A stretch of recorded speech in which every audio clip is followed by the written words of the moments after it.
Ow. Oh no.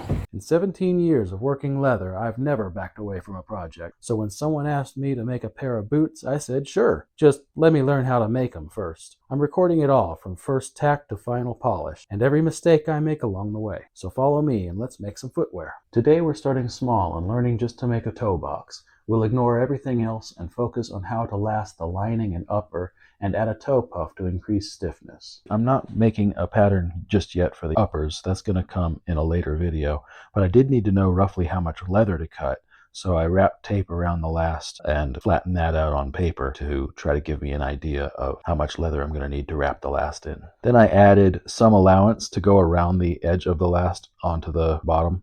I added 1/2 inch here. I wasn't really sure how much to add. Then I traced the shape of the last so that I could cut the insole. Then I transferred my pattern to cardstock so that I could cut it out with a clicker knife. Next I needed to attach the insole portion to the last.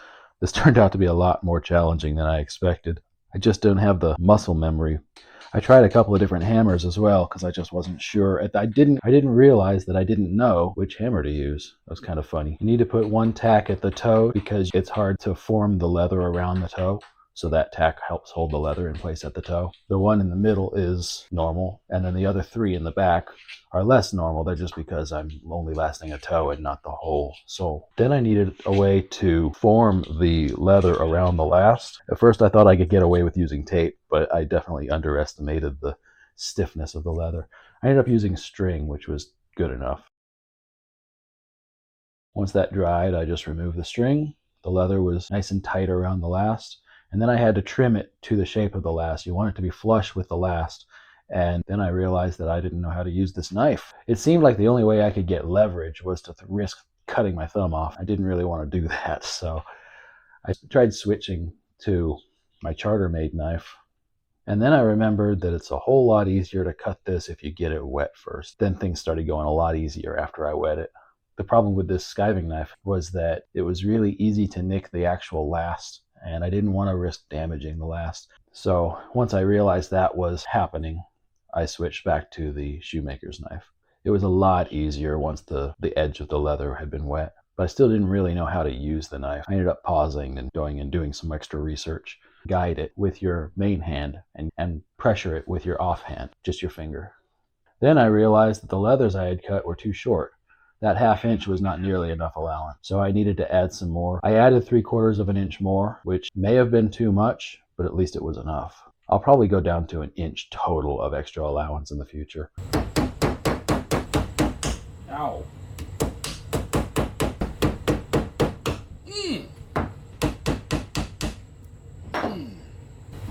Oh. Oh no. What have I done? How did I do that? I still don't know how those went on crooked, but I ended up having to take the nails out, do it again. I realized here that I'm not supposed to last the upper just yet. I'm only supposed to last the lining, because otherwise there will be no way to add the toe puff. Actually doing the lasting turned out to be a little bit frustrating at first, but the muscle memory kicks in pretty fast. You're doing a lot of repetitive action, so that went a lot easier once I actually got underway. But then I realized I had been hammering my leather straight into the table, so I scuffed it up real bad. Since it's just a practice piece, I didn't worry about it too much, but in the future I'll have to pay a lot more attention to what's underneath the last. I did try to improve at that from that point forward. Then it was time to glue behind the nails that we've already added, and then setting the lining down onto that glue. Once that's holding, we can pull the nails out. Then, because I actually had too much allowance now, I had to trim it. I used the Shoemaker's knife for this primarily. I switched back and forth to the skiving knife a couple of times, but that Shoemaker's knife really started to make its value known. Now I'm cutting the toe puff. The idea with this is you want to skive it down to nothing along the edges so that it has a very smooth transition, but then you want to also take off all of the grain surface leather so that it will adhere well on both sides, being glued down. And then you wet form it into place, and it stiffens the toe and keeps it from collapsing. This is some glue that I made. I actually overcooked it and it got all lumpy. It did seem to work, but probably wasn't the greatest, so I ended up discarding it and making a new batch later on, but I did use it here. and then I last the toe puff exactly the way I lasted the linings. You start at the toe right in the middle, and then you go to the edges, and you kind of work in a kind of a crisscross pattern, and then you just fill in the gaps, and you keep going until there's basically nothing really sticking up.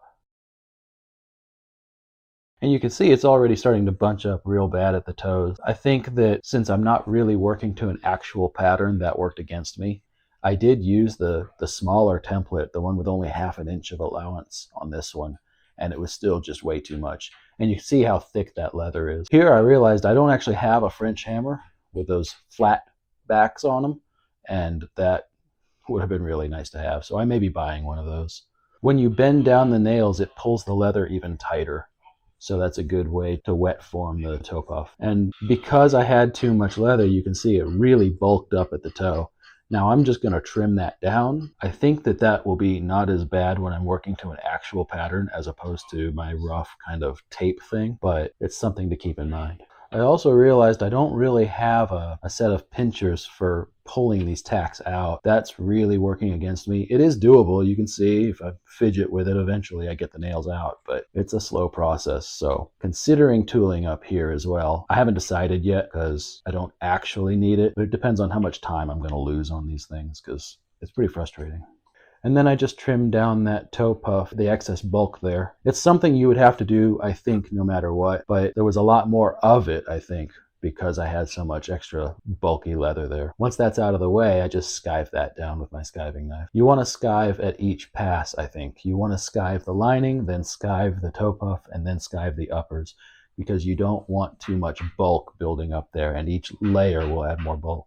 Once the leather dries, you start hammering it, and this will compress the fibers, compress the leather, make it stronger and stiffer, and it will start to shine when it's ready. So when it's real bright and shiny, that's how you know you're done. I actually started hammering it while it was still wet and spent a lot of energy not getting much done, and then let it dry for 12 hours and it came out a lot better. Afterwards, you do have to rough it up so that it'll take glue, because that burnished edge won't take any glue. And here's my second batch of glue. I think it came out a lot better.